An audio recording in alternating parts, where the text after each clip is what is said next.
ทักทายสบายดีเบิดสุขุสุคนมื้อนี้สิพามาเฮ็ดหมกไก่เด้อพี่น้องเฮ็ดอาหารบ้านๆเฮ็ดอาหารบ้านนอกกินแซ่บๆเนาะกินอันใดก็ยังบ่แซ่บเท่าอาหารลาวพี่น้องกินแฮมเบอร์เกอร์พาสต้าพิซซ่ามีหยังก็ย่าเนาะก็ยังคิดฮอดปลาแดกแป้งนัวอาหารบ้านเฮาอยู่พี่น้องมาเตรียมเครื่องสิเฮ็ดหมกไก่กันพี่น้องค่อยใส่เป็นไก่ลาดเด้ออันนี้เป็นไก่ลาดที่ว่าค่อยแล่เอาตั้งแต่ซีนกับหนังมันร่อนจ้อนเลยเนาะสำหรับกระดูกมันก็สิมีน้อยเดียวมีแต่บองคอมันนี่เนาะกับปีกน้อยนึงเท่านั้นนึงเนาะไก่นั้นก็จะเป็นซีนกับหนังหมดเลยใส่เป็นไก่ลาด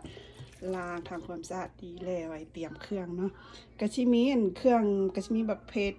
หัวสิงไคแล้วก็ข่าแล้วก็ข้าวเบื่อเครื่องเสียไปต่ำเนาะสำหรับผักกะชิมี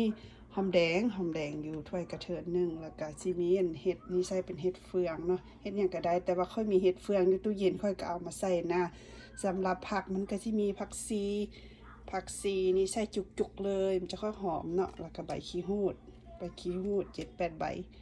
หอมป้อมผักบัวร้อนน้ำใส่อยู่3 มัดเนาะมาแช่น้ำ15 นาทีแช่น้ำร้อนแล้วก็มาตำเครื่องค่ะเนาะเครื่องก็สิมีหัวสิงไคบักเพชรข่าเนาะตามที่เห็นเนาะตำได้ประมาณนี้แล้วเราก็เอาข้าวเบื่อลงไปเลยข้าวเบื่อนี้ประมาณถ้วยน้อยนึงเนาะถ้วยน้ำหวาน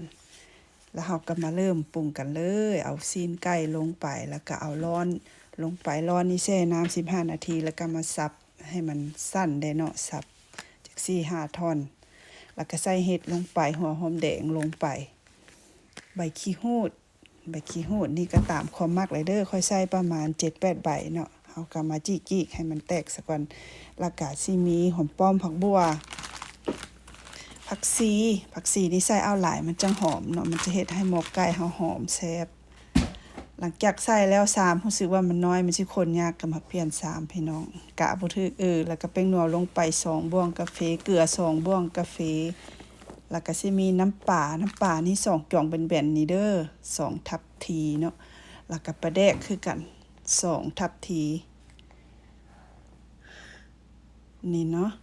แล้วก็เครื่องตำเฮาเมื่อกี้นี่พอดีได้ถ้วยกระเทินนึงแล้วก็เอามาทอกใส่เลย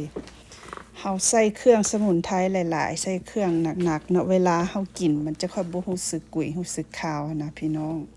อันนี้ก็ทางนี้ทางนั้นก็ขึ้นกับตามความมักของแต่ละคนเนาะของกินขึ้นอยู่กับผู้มักนะพี่น้องแล้วก็มาซาวๆให้เข้ากันอันนี้เอาตามที่ค่อยกินเด้อก็สิประมาณนี้พี่น้องมาซาวๆให้เข้ากันดีแล้วก็สิมาหมกเลยอันนี้มันใบตองสิหมกแล้วก็สิมีไม้อันคัดเนาะค่อยใส่เป็นไม้จิ้มแค่วคัด